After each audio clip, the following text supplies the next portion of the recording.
नमस्कार मित्रों, मैं वाहिद खान पठान आप सभी का बहुत बहुत स्वागत करता हूं और आप देख रहे हैं वाहिद खान पठान यूट्यूब चैनल। ताल नगर परिषद द्वारा आयोजित होने वाले जय अम्बा माता मेले का 52वें मेले का आज 10 अप्रैल को समापन हुआ, जिस अवसर पर पत्रकार वाहिद खान पठान एवं यूट्यूबर वाहिद खान पठान द्वारा अपने विचार व्यक्त किए गए। बहुत बहुत धन्यवाद, नमस्कार, शुक्रिया। वह इतना मजबूत है इस भारत देश के अंदर कि वह जब अच्छाई छापता है तो अच्छाई के साथ साथ बुराई भी छापता है, और उसकी जो आंखें हैं और जो कलम है बिल्कुल 24 घंटे अनवरत रूप से जो है देखने और लिखने का काम करती है। हमारे बीच में उपस्थित है आदरणीय वाहिद भाई। मैं आपसे निवेदन करना चाहूँगा कि आप भी इस मेले से जुड़े हुए हैं, आप आएँ और मेले के बारे में हम सभी को बतलाएँ। आदरणीय वाहिद भाई। परम आदरणीय सम्मानीय मंच, मैं वैसे कोई नेता नहीं हूँ या कोई अभिनेता नहीं हूँ, मैं कलमकार हूँ और कलम जब चलती है तो वो ये नहीं देखती है कि सामने वाला कौन अच्छा बुरा है, पर बहुत सारी चीज़ें हैं जो पत्रकार को ध्यान रखना चाहिए। और मेरा प्रयास हमेशा यही रहा है कि हम प्रयास करें।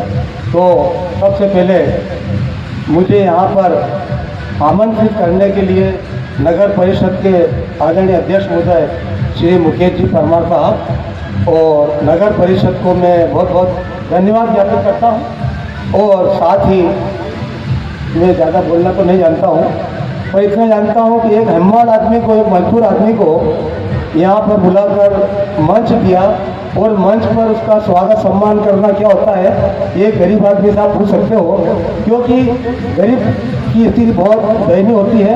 परंतु इन सब चीज़ों को ये मान्य चीज़ें हैं, एक अलग बातें हैं, परंतु हम बात कर रहे हैं आज मेले के लिए, तो मैं बहुत बहुत पुनः धन्यवाद देता हूँ। और मेले को अगर हम बात करें तो मेरा जब से मैंने होश संभाला है ताल नगर का मेला देखता चला आ रहा हूँ और देखते ही देखते आज 52वां मेला है। मैं ये भी नहीं कह सकता हूँ कि आज से पूर्व की जो परिषद रही हो उनके द्वारा मेले में अच्छी व्यवस्था नहीं करी, अच्छी करी, सभी ने अपने अपने हिसाब से अच्छी अच्छी व्यवस्थाएं करी। परंतु क्या होता है कि मेला एक भारतीय संस्कृति है और भारतीय संस्कृति को जीवित रखना आज एक बहुत बड़ी चुनौतियाँ हैं, क्योंकि हमारी जो भारतीय संस्कृति के ऊपर हम कई बार देखते हैं कई प्रकार के हमले हो रहे हैं, कई चीज़ें आती हैं सामने, और उन चीज़ों को हमारे देश के माननीय प्रधानमंत्री महोदय तटस्थता से सामना करते हुए आज हमारा देश तेजी से बढ़ रहा है। और आज एक भौतिकवादिता का युग है, आदमी की ख्वाहिशें पूरी नहीं होती है, हर आदमी की ख्वाहिश है उसका घर हो, बंगला हो, बहुत सारी चीज़ें। और इसी के कारण जो रोजगार था वो रोजगार एक बढ़ करके एक आदमी के हाथ में चला जाता है, उससे बेरोजगारी बढ़ती है। आप एक चीज़ को माने या ना माने, बहुत कटु सत्य है, क्योंकि देश में जब लोगों की ख्वाहिशें बढ़ती है तो मशीन युग हुआ, मशीन युग होने के बाद धीरे धीरे टेक्निकल युग आया, और अब उसके बाद एक जो बाजार के ऊपर, जो मेले के ऊपर बात कर रहे हैं, तो जैसा कि जो माल होते हैं, माल के अंदर कई लोगों का व्यापार खा गया है। जो माल बाजार है, जो बड़े बड़े बाजार है, कई लोगों का व्यापार खत्म हो गया।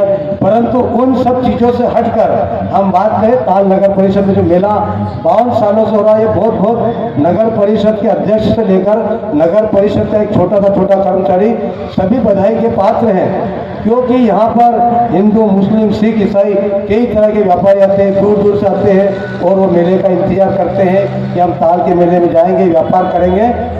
और आप विश्वास मानो या मानो, एक हिम्मत करने वाले व्यक्ति से लेकर एक करोड़पति व्यक्ति भी ताल के मेले में खर्चा करता है और दिल खोल करता है, इसमें कोई दो राय नहीं है। क्योंकि एक महाबाटी की दुकान से लेकर कपड़े की दुकान हो, चाहे वो खेल खिलौने हो, चाहे झूले हो, सभी का व्यापार अच्छा रहता है। और सबसे बड़ी बात यह है कि नगर परिषद इस मामले में सभी आयोजन करते हैं, परंतु नगर परिषद द्वारा निरंतर वैसे मुझे जो कार्यक्रम होते हैं उनका ज़्यादा शौक नहीं है, परंतु मैंने कुछ कार्यक्रम अटेंड करें तो बहुत जनता ने इस मेले का आनंद लिया। प्रतिदिन मैंने देखा यहाँ कवि सम्मेलन भी हुए और ऑर्केस्ट्रा भी हुए और भजन संध्या भी हुए और एक धार्मिक कार्यक्रम हुआ था, उसमें दिल्ली से कोई कलाकार लोग आए थे, वो भी बहुत बेहतरीन, माननीय अध्यक्ष महोदय, बहुत बेहतरीन कार्यक्रम था, हमने देखा उसमें। तो और साथ ही इस वैसे मेले के बारे में मैं ज़्यादा नहीं बता सकता हूँ। फिर भी जो फीलिंग्स जो आदमी के अंदर के जो विचार रहते हैं, एक बहुत ही बढ़िया कार्यक्रम होता है चूल का आयोजन। चूल का आयोजन में ताल नगर के कई जनता बड़ा उत्साह से उस चूल पर गलत के अंगारों पर चलते हैं, माता बहनें चलती है। और ताल नगर की जनता के साथ साथ ताल के साथ करीबन 100 गांव लगते हैं माननीय अध्यक्ष महोदय, और 100 गाँव की पब्लिक आती है और लाखों लोग इस मेले का आनंद लेते हैं, चूल का आनंद लिया। और भक्ति भाव, क्योंकि यहाँ पर एक अनूठा संगम है जहाँ पर माता जी का स्थान, अम्बा माता जी का स्थान है, धार्मिक स्थान है। और इस अंदर जो परिसर है इसमें कई धार्मिक स्थल है, भगवान शिव जी का मंदिर है, भोलेनाथ जी का मंदिर है, माता बहुत सारे मंदिर है, तो साईं बाबा का मंदिर है। इसी प्रकार इसके पास भी प्रसिद्ध जो धार्मिक स्थल है महोत्सवी व सरकार दरगाह है। तो एक ऐसा अनूठा मेले का संगम और ये आयोजन होता है, इसके लिए मैं माननीय अध्यक्ष महोदय नगर परिषद को पुनः बधाई देता हूँ कि, और मैं उम्मीद करता हूँ कि और बढ़िया से बढ़िया अच्छी और व्यवस्था है, बहुत बढ़िया रही और अच्छी व्यवस्था रहे। और मुझे यहाँ पर बुलाया, सम्मानित किया, और मुझे मेरे जीवन का ये बहुत यादगार मेला रहेगा कि मुझे जो सम्मान मिला है, इसके लिए मैं पूरी नगर परिषद को बहुत बहुत धन्यवाद ज्ञापित करता हूँ। और माननीय राजेश जी परमार साहब का, और साथ ही पूरी परिषद पार्षदगण है और जो भी अतिथियाँ हैं, बहुत बहुत धन्यवाद, नमस्कार। और विशेषकर कुशवाहा जी का बहुत बहुत धन्यवाद कि उन्होंने मुझे यहाँ बुलाया बोलने के लिए। और अगर मेरे बोलने में कोई अच्छी बुरी बात बोली हो तो क्षमा करें। धन्यवाद, नमस्कार।